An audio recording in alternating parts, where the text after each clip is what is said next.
Out to Bill Mosley. He liked one of my tweets the other day. Otis Mr. Driftwood. All right. Wanted to plug some shows. If you don't know, I'm going to be playing at Winston's with Lord Drucifer Wednesday, August 10th. I believe that's Wednesday, August 10th at Winston's in Ocean Beach. Thoughts on VHS 94? We watched that the other day. Just a quick reference. I watched it for the very first time. Wesley has seen it, right?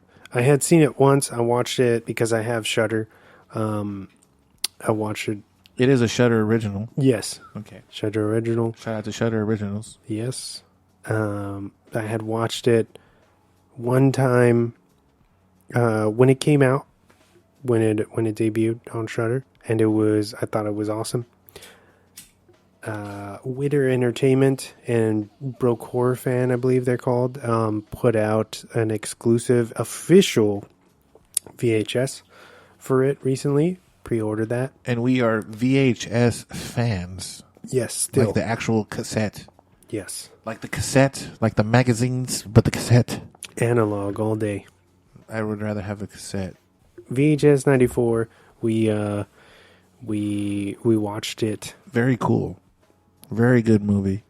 We watched it on VHS for the first time a few nights ago. Surprised the fuck out of me. And especially because it's the fourth one in the series, and it's hard to keep up, the longevity and traction and keep things fresh and everything. There's a lot of expectations there, and I felt like this one, for the most part, really hit the nail on the head and was a lot of fun. And there's some iconic pieces that stick with us. Ratma. Hail Ratma. If you haven't seen this movie, check it out. If you're a horror fan, it might be too much for you. If watching The Lost Boys is too much for you, then don't watch VHS 94. It's very wild, but all of the in my opinion, VHS movies are just next level. Yeah, this one is surprisingly. I liked the very first one a lot. I liked them in order. I thought 3 was pretty cool. But this fourth one was really cool for me because it stands out because we watched it, for me, on the first time on VHS. So it looks very, eerie. Like it's a fucking, like an old skate video horror punk. Yeah. Like really low budget, but I know it's not, but they made it like that. And they put the glitches in the movie, like the tracking, the lo-fi, sounds that happen in, when you cut away on a VHS tape. So it gives that experience a little bit more. Especially watching it for the very first time, In that format, yeah, it's a special thing. And they don't show a lot of stuff, but it fucks with your mind, Yeah. And the stuff that they do show fucks with your mind. It stays in there for a minute. Especially watching the fucking they have a really cool after. What is it? The featurettes, special featurettes, or so whatever. That's really cool. It kind of lightens the mood for you. If you were to meet Danny DeVito, what would you talk about? His favorite. What would be your favorite Danny DeVito character? I know what you're gonna say, but it would probably be the same one. Batman Returns. That's a good one. Probably just his relationship with the Always Sunny crew, because that's insane that it's still going. Yeah, a lot of people like that.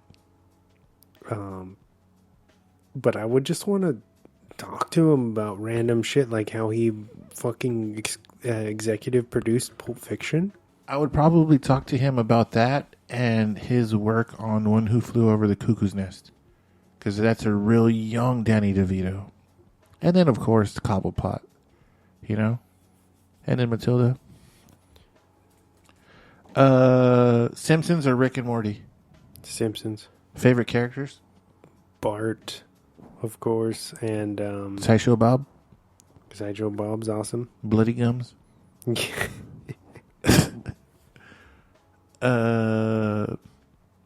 Ooh, this is a good one.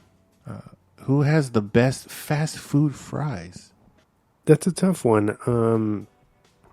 I tend to lean towards more Burger King fries. Do you like Rally's fries? Oh, I love them. I love them, dude. Yeah, I think Rally's fries are the best fast food fries. But I also like Jack in the Box curly fries and Carl's Jr. waffle cut fries. Those are some good fries. Getting all fancy with me, all right. Yeah, it's like 39 cents extra. That's that Hilton money.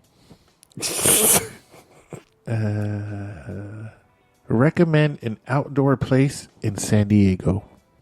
Balboa Park. What was the last book that you read or started? The book that I'm currently reading, I just read.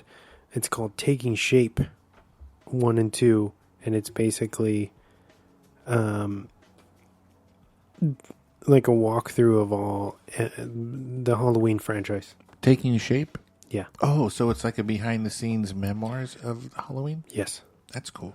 And specifically, I've been reading Taking Shape 2, chugging through it, and it breaks down, it goes through all of the sequels that never were made. It's called Taking Place 2? Taking Shape. Oh, Taking Shape. You know, because they call Michael the Shape. Okay. In the mythos. Yeah. It's Taking Shape 2, and that book basically goes through all of the treatments of movie proposals that never made it to screen. And even like, like real testimonials from people, from the cast and stuff. That's cool. My last book was The Hunger Games. Oh, wow, really? Yeah. I didn't get to finish it, though. I still have it. I probably got like 5 chapters in. But I was reading the book before I wanted to watch the movie. The very first one? Mm-hmm. And I never finished it, so I haven't watched the movie yet because I wanted to read the book first. Thoughts on Basket Case being the first date movie? There really is going to depend on who you're taking. If you were going to have a first date and you said, all right, come over, we're going to watch this crazy like independent movie, and she was into horror movies, and you put this on, she's never seen it before, and she thought it was horrible. I wouldn't hold that against them. You think it's horrible? No, we did an episode on it. Remember that? Shout out to Tiny for that. It was a good movie. It was funny. Belial. I like that movie a lot, but I can also see people not agreeing with it, or just not understanding it, and you put it into context. Not only had she not seen it, but she didn't like it. You know what I mean? Mm. But that wouldn't be a deal breaker for me. Mm. But I do personally love the movie. I think it's insane, and it's an amazing throwback to how New York City used to look dirty as fuck. Hella. And dangerous as hell. Like Warriors. I think they even, during my research for that episode, I found out that the cast and crew of that film were mugged while filming. No way. That's believable. Machine Gun Kelly versus Slipknot. Slipknot all day. That's not even a competition. MGK, man, not a fan. Not a fan. Me either. He has a good fan base, but not bigger than Slipknot's. No, yeah. I'm not saying that the guy's not popular or not, how do you say, or that he's not established, because he is in what he does, you know. Or relevant. And, you know, in his favor, I feel like he does seem like a good dad, and he actually cares about his fans. But I didn't even know he was a dad. He is. But yeah, I just don't think that that style's not for me. Do you think they should do a celebrity death match with him? That would be awesome. I've heard, and I don't know if it's just rumors, but I've heard that they're trying to bring Celebrity Deathmatch back again. That would be sick. They should. They should, man. Especially just to Netflix. Yeah, like stream it so then they could do whatever they want, and they're not, they're not limiting. Or even Shudder or somebody. Yeah. Somebody. Weezer versus Blink-182. Who's better? Yeah. Bloodhound. Do you know about Bloodhound Gang? Yeah. Do you like them? You and me, baby. Come on, man. Yes. Significant Other. What are your thoughts on Significant Other by Limp, the worst band in the world, featuring Fred Durst Biscuit? I think I say that because I like them. I think Limp Bizkit they set the stage for, in a lot of ways, for what nu metal was, or what it was going to be. In the late 90s, like what Linkin Park became. pretty much, yeah. And they had this great kind of griminess, and and I feel like it phased out after a little bit, but. Talking about that specific album, I think Significant Other is it's a milestone. For people. Yes. I think for music in general. And again, I think it's a great gateway record into heavier stuff. Like Korn. Yeah. And Rage. And Orgy.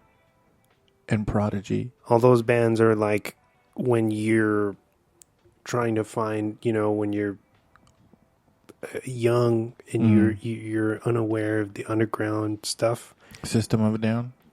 Limp Bizkit is one of those bands that helps you along that path, I guess.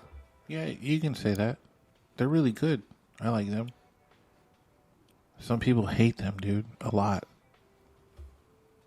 Which is weird to me, because Fred's done so much other shit than Limp Bizkit. But shout out to Fred right now. Wesley, how do these people find this podcast? Where can they find it on? If they're listening right now and they just happen to stumble and I said, hey, go listen to my episode called The Cove.